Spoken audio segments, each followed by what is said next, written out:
नमस्कार। इन खबर में आपका स्वागत है। हम लोग चर्चा कर रहे थे पहले टेंशन पे और अब चर्चा कर रहे हैं डर पे। डर आपको भी लगता है, डर हमें भी लगता है। रेशियो का अंतर हो सकता है, किसी को ज़्यादा लगता होगा, किसी को कम लगता होगा। शायद इसके पीछे परिस्थितियाँ बहुत सारी होती हैं। तो डर क्यों लगता है, इसी पे बात करेंगे। हमारे साथ बात करने के लिए मौजूद हैं हमारे एक्सपर्ट संदीप अमर जी। डर क्यों लगता है? देखिए, डर का एक कारण है। और टेंशन जो है ना, वो कई बार आसानी से समझ में आ जाती है, लेकिन डर आसानी से समझ में नहीं आता। क्योंकि डर जो है बहुत सारे अनरिजॉल्व्ड चीज़ों से होता है। ठीक है ना। इसमें जो साइकोथेरेपी के गुरु माने जाते हैं, सिगमंड फ्रॉइड, उन्होंने चाइल्डहुड पे बड़ा गौर किया है। तो उन्होंने कहा है कि जो 14 साल से कम की उम्र में जो हमारे एक्सपीरियंसेस हैं, वो हम आगे हटा नहीं पाते। तो जैसे बचपन में जब मैं क्रिकेट खेलता था, तो पैसे इकट्ठे करके बैट बॉल लाया जाता था। तो कई कई बार मेरे पास पैसे नहीं होते थे, तो मैं पार्क में कोने में बैठ के उसे देखता रहता था। तो वो समय तो बहुत दूर हो गया, चला गया, लेकिन ये विचार मेरे दिमाग से नहीं जाता। और इसी वजह से कभी कभी मुझे पैसे का डर लगने लगता है। तो जो डर एक आदमी का है, उसके बहुत सारे कारण हो सकते हैं। अब डर किस चीज़ का है, जैसे आप एग्जांपल दें, पैसे का डर है, हेल्थ का डर है, मृत्यु का डर है, कई तरीके के डर हैं। जैसे कई बार डर ऐसा होता है कि अगर मुझे किसी से कोई काम करवाना है, या मैं किसी के पास काम के लिए गया, अब वो आदमी क्या बोलेगा। आदमी कहता है, वो आदमी ये बोलेगा तो मैं ये बोल दूंगा, वो ऐसे बोलेगा तो मैं वैसे बोल दूंगा। तो वो एक फियर प्लस एंजाइटी मोड में होता है, स्पेशली वो लोग जिनका काम किसी और के पास फंसा हुआ होता है, तो उसका भी एक डर लगता है। ये समझना जरूरी है। जैसे आप एग्जाम्पल से पूछ लीजिए कि आपको कौन सा डर लगता है, फिर मैं उस पर समझाता हूँ आपको। अच्छा, कि मुझे किस चीज़, जैसे कि मैं बताऊं, मेरा जब मैं पढ़ता था तो साइंस और मैथ कमज़ोर था। तो आज भी मुझे जागृत अवस्था में भी और सुषुप्ता अवस्था में भी वो डर रहता है कि जैसे मैं बिना तैयारी के बैठा हूँ और मैं पेपर हल नहीं कर पा रहा। देखिए, वही मैं आपको बोल रहा हूँ कि अ, इसको जे कृष्णमूर्ति कहते हैं अंग्रेजी में, फ्रीडम फ्रॉम द नोन। हम्म। यानी आपको फ्री होना है जो चीज़ आपको पता है उससे। हम्म। वो नहीं चीज़, जैसे जनरली आदमी कहता है ना, मुझे डर लगता है उस चीज़ से जो मेरे को पता नहीं है। हम्म। लेकिन यहाँ आपका डर है उस चीज़ से जो आपको पता है। हम्म। तो जो आपकी मेमोरीज हैं, वो मेमोरी रखना डर रखना है। आपने अपनी मेमोरी को छोड़ा नहीं है, इसलिए आपको वो डर कायम है। तो मतलब आपको अपनी मेमोरी को छोड़ना पड़ेगा। वो मन मस्तिष्क में जाके इस कदर बैठ जाता है। अब हमारे साथ ही नहीं, हमारे हमारे ख्याल से जो अभी आप एग्जाम्पल दे रहे थे कि बचपन वाला जो एग्जाम्पल दे रहे थे, बहुत सारे लोग के साथ होता है कि वो मन मस्तिष्क में बैठा हुआ है, वो आपको सोते जागते परेशान करता रहता है। नहीं, सोते जागते परेशान इसलिए करता रहता है क्योंकि आपका ध्यान अभी की बात पे नहीं है। और थोड़ा सा मैं इसको और समझाने की कोशिश करता हूँ। देखिए, ये मैटर बड़ा कॉम्प्लिकेटेड है। सिर्फ डर नहीं होता, डर की आदत पड़ जाती है।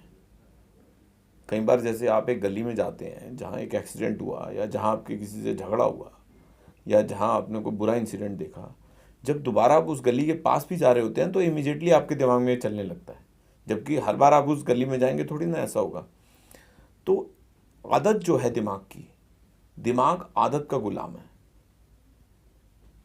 दिमाग रेपिटेशन चाहता है।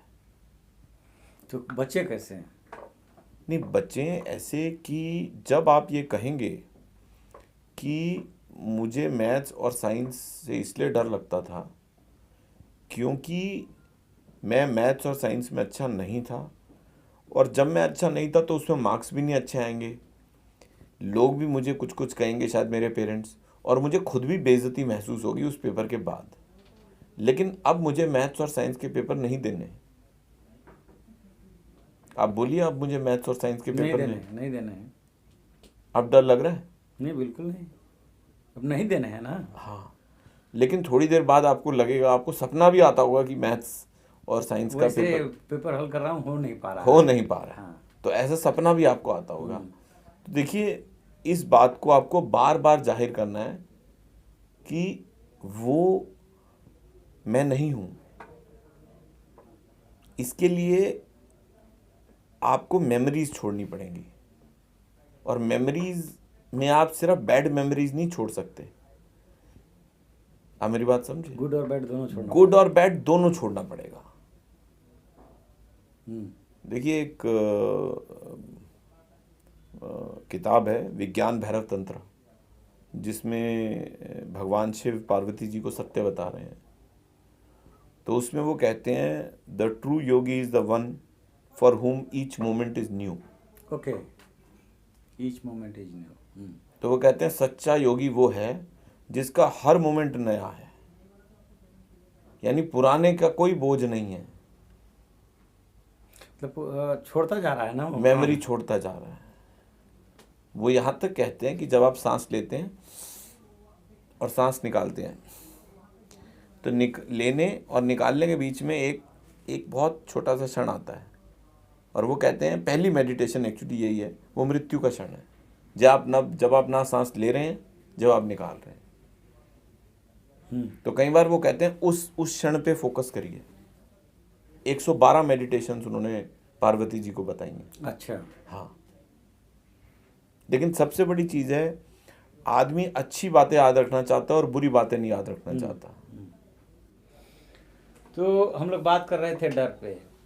तो वैसे यदि किसी कोई आदमी बैठा है सामने या जा रहा है, वो डर रहा है कि नहीं डर रहा है, इसके लक्षण क्या है? कैसे पता चलता है कि आदमी डरा हुआ आदमी है? देखिए, एक तो डरा हुआ आदमी बोलता ज़्यादा है।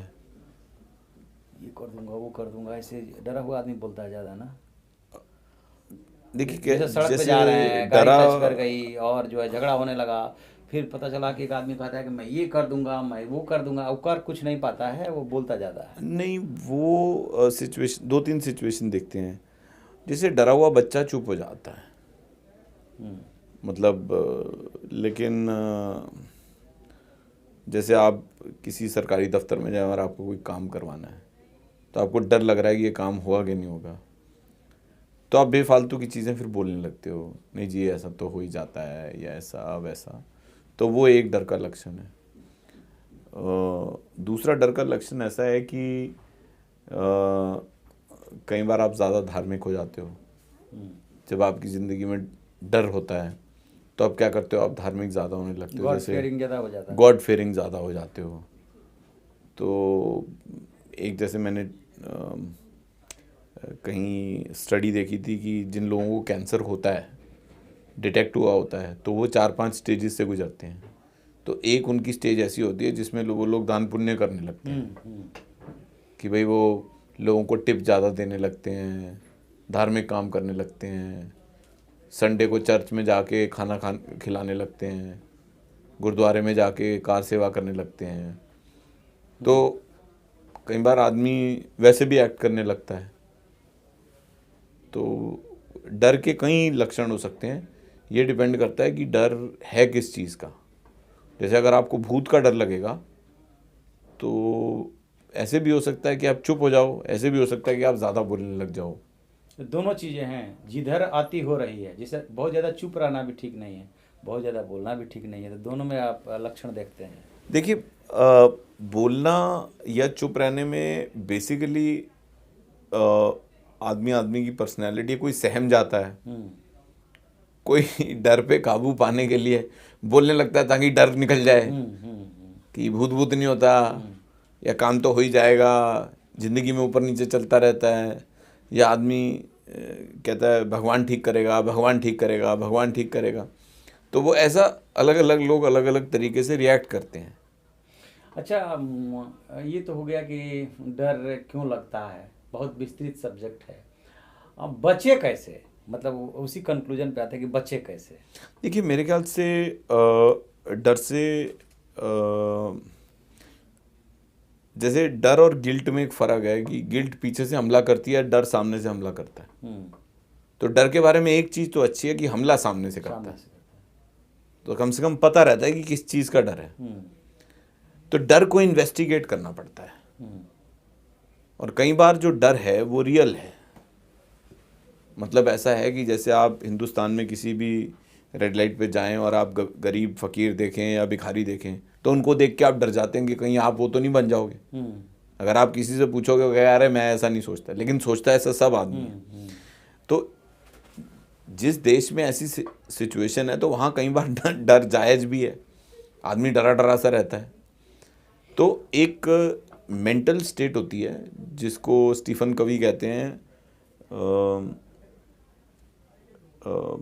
एक होती है अबेंडेंस की कि भाई सबके लिए बहुत कुछ है, और एक होती है लिमिटेड की भाई बहुत लिमिटेड है, मुझे दूसरे से छीन के ही खाना पड़ेगा। तो एक डर हटाने का तरीका ये है कि भगवान ने या दुनिया में सबके लिए बहुत कुछ है और मुझे आराम से मिल जाएगा। एक चीज़ मुझे, दोनों आपके साथ मैंने टेंशन पे भी बात किया, डर पे भी बात किया, दोनों का यदि मैं क्रक्स लब्बो लुआब निकालता हूँ तो मैं इस नतीजे पे ऐसा मैं पर्सनली पहुँच रहा हूँ कि जितना ज़्यादा सरेंडर का भाव रहेगा, कि वही जो कृष्ण भगवान कह रहे हैं गीता में, कर्म करता चल फल की इच्छा छोड़ दे, सरेंडर करते चलो, उतना शायद टेंशन भी कम होगा और डर भी कम रहेगा, जितना सरेंडर समर्पण का भाव हो कि जो भी भगवान करेगा ठीक करेगा। हाँ, और बस डर में आप इस चीज़ में एक चीज़ ऐड कर लीजिए कि जो मेरे साथ हुआ पुराना जी, वो भी शायद किसी लर्निंग के लिए हुआ, लर्निंग के लिए हुआ। हाँ। क्योंकि डर जनरली हमारी पुरानी बातों की हैबिट्स हैं। मतलब डर ऐसे नहीं है कि कोई प्रॉब्लम सॉल्विंग है, वो एक जिसे कहते हैं ना हैबिट फॉर्मिंग सा हो जाता है। उससे भी बचने की जरूरत है। तो यही चीज़ आपको मतलब अपने आप को और दूसरों को और सिचुएशंस को, पुराने को भी, जैसे बचपन में आपके साथ कुछ हो गया तो आपको एक्सेप्ट करना पड़ेगा कि वो हो गया, वो अच्छे के लिए हुआ या वो हो गया है। हाँ, हो गया। मतलब ये भाव मानना पड़ेगा हमको, आपको, सबको कि वो होना था, हो गया, हाँ, या अच्छे के लिए था। जिस भी भाव से आपको संतुष्टि मिले, शायद वो डर को भी कम करेगा और टेंशन को भी कम करेगा। हमने संदीप जी से आपके अनुभव, जो आपने किताब लिखी, आपका नज़रिया जाना, सुना, समझा, देखते हैं इसको थोड़ा और मनन कीजिएगा तो और कंक्लूजन पे पहुंचने में आसानी रहेगी, उसको फॉलो करने में भी आसानी रहती है। मैं भी ऐसा कोशिश करूंगा। Thank you. Thank you. इन खबर चैनल को सब्सक्राइब करें और बेल आइकन दबाना ना भूलें।